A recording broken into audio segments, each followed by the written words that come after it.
Hey, how's it going, everyone? My name is Derek Afasi. I'm the owner of Afasi Financial Group and RetireSharp.com. Today's topic I want to discuss with you in full detail, can I roll over a 401k while still employed? And this is a common mistake that individuals don't realize. And, if they are eligible to do that rollover, it could really impact the way on how they set up their retirement planning, and whether that's on an accumulation stage or it's on a income preservation and distribution phase. There's a couple different things that an individual is eligible for. Most likely, if you're reviewing this video, you have accumulated a portion of your salary per month, per year into a 401k account, which is deemed a qualified employer-sponsored retirement plan. So each and every year that an individual was working, that they were placing dollars into this 401k account, they could take a portion of their salary to place it into and kind of think of this 401k account as a 401k bucket. So if a person was making $100,000 in a given year and they put 5% of their salary into this type of product or into this type of plan, then at the end of the year, it's going to show their adjusted gross income is only making $95,000. Their monies went into this bucket pre-tax, meaning they received a tax deduction, and it allows it to now grow. So theoretically, if somebody had a fixed account, had fixed options in their 401k that was paying, 1%, well, each dollar that they're placing into this plan and that increment, that return, that rate of return that's coming back is going to obviously increase that bucket larger and larger and larger. Now, individuals understand that they want to try to grow this puppy as fast as possible, as much as possible.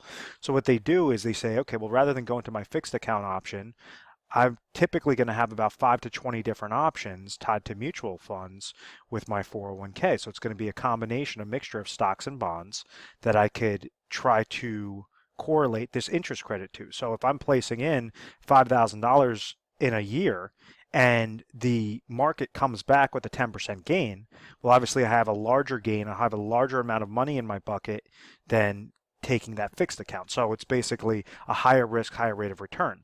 The risk factor is if you're investing in the market, just like what the market does and what it did in 2008, if the market goes down, your entire portfolio could go down with it. So you had individuals that walked into 2008 with 500,000 into their portfolio, walked out of that year with 300,000 into their portfolio, even though they were consistently placing dollars aside. So I hope that all of that makes sense. The benefits of a 401k are typically tied to employee match or employer match. And what I mean by that is just like this bucket, some companies they try to retain employees at their company, and they say, hey, listen, we're giving you a salary, and also we might give you a 5% match, a 2% match, a 3% match into your 401k account. So what the match means is, let's say that same example where somebody is making $100,000 and they decide to put $5,000 of their salary into this 401k plan, that's 5%. So if the company is matching this person 5%, the individual is placing 5,000 into the plan. The employer is also placing 5,000 into the plan. So now you have $10,000 that are starting up into that plan, and then you have it tied to those different, 5 to 20 different mutual fund options to choose from. If, let's say, somebody has a 2% match and somebody placed in 5% of their salary, well, they'd place in 5,000 and they're only receiving $2,000. 3%, they're placing in 5,000, they're only receiving $3,000. So typically, rule of thumb is to say you want to place in exactly what that match is, because those are free monies. Now, when you're looking to roll over your 401k, and you're still employed, that match doesn't go away. It's not as if you just took all your money out and now you have no more benefits with the 401k. The downside to the 401k are these limited options to choose from.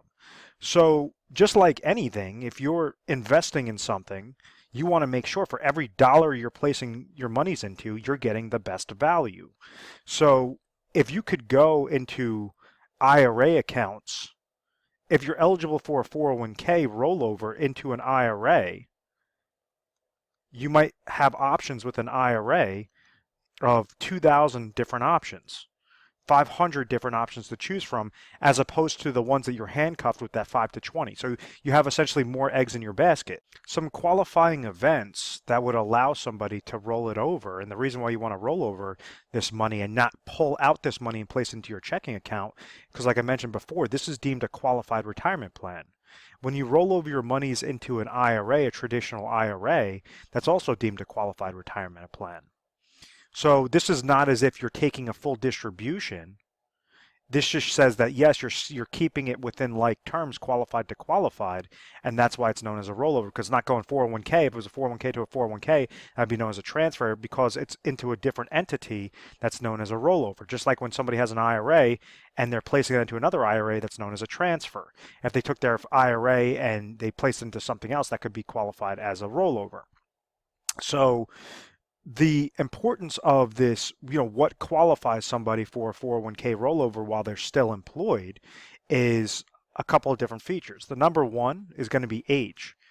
Now, not all carriers allow this, or not all employer-sponsored plans allow this, but typically when somebody hits age 59 and a half, that employer might allow this individual to take all of their 401k monies because they've hit that certain age limit, and they could roll that into IRA.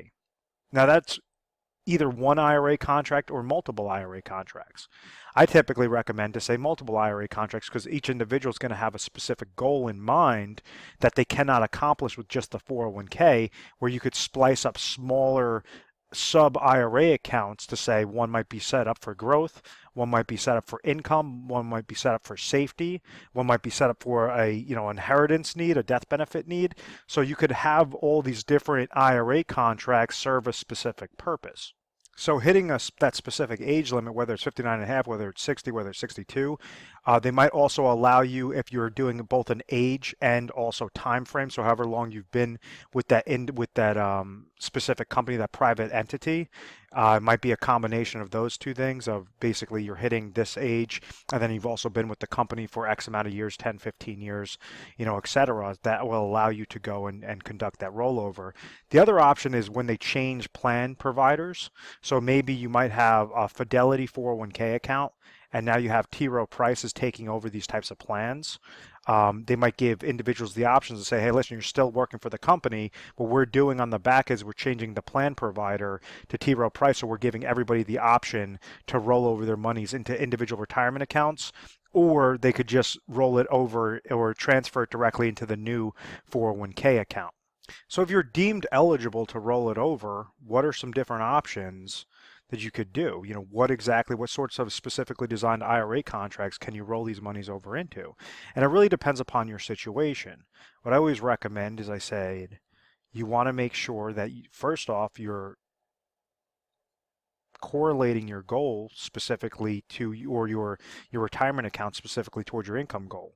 So if we have somebody that's eligible, they're still working for a company, they understand that maybe they're 60 years old right now and they want to retire at age 65, they want to stop working at age 65, and they're eligible to roll over their 401k account. Let's say that there's $500,000 into this account.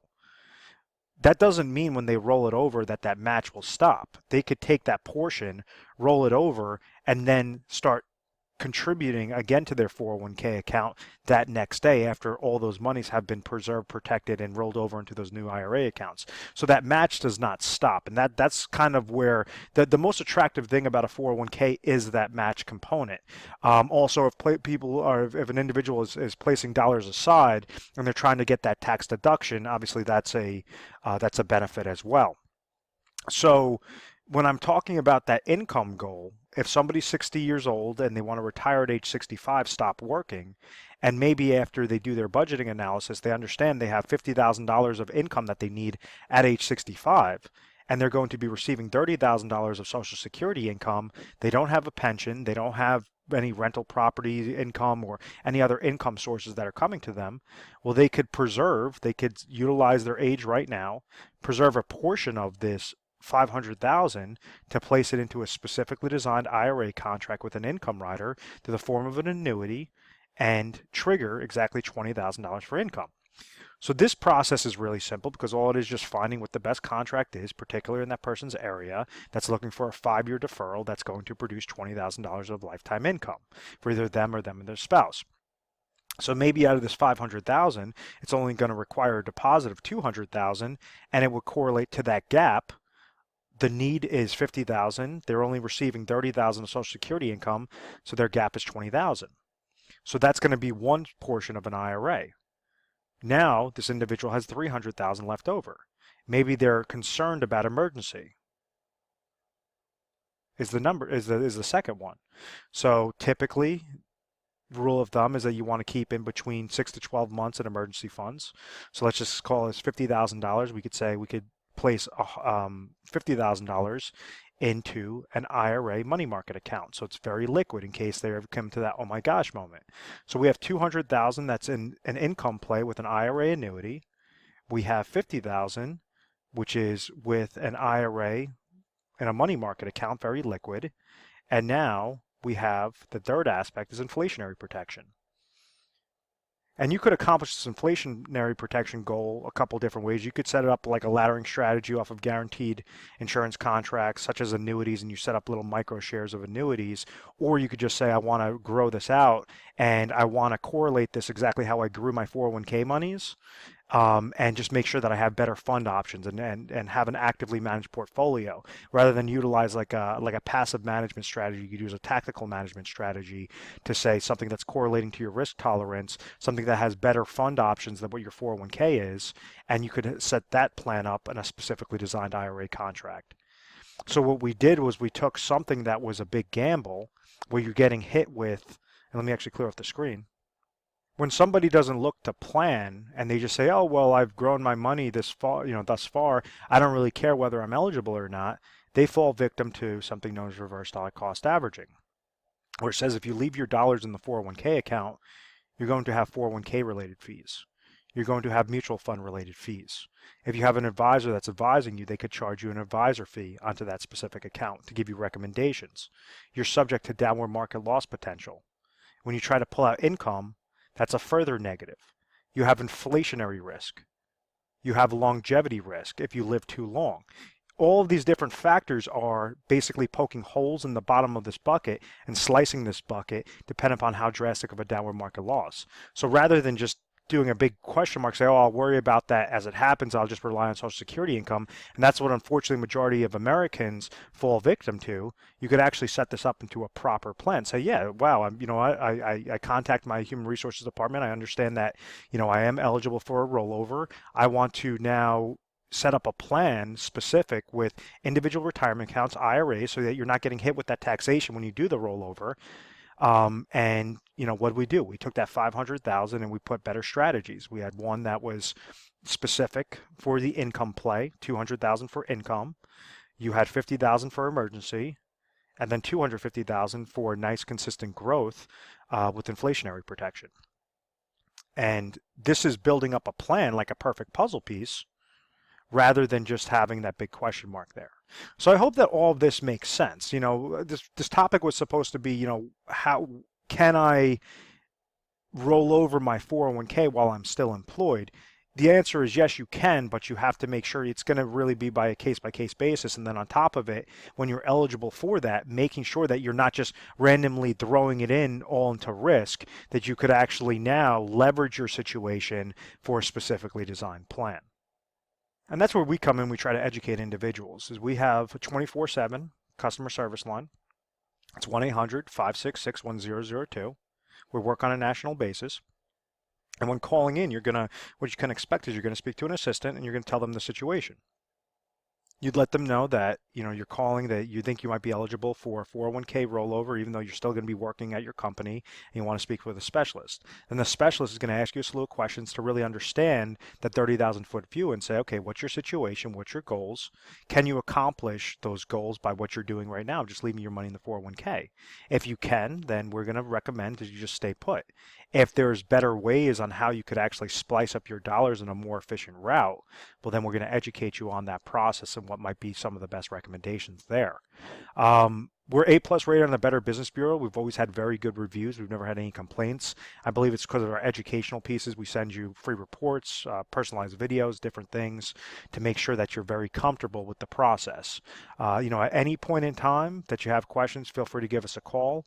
Please make sure to subscribe to our YouTube channel, Retire Sharp, so you could have access to the most updated videos. Thanks so much, guys.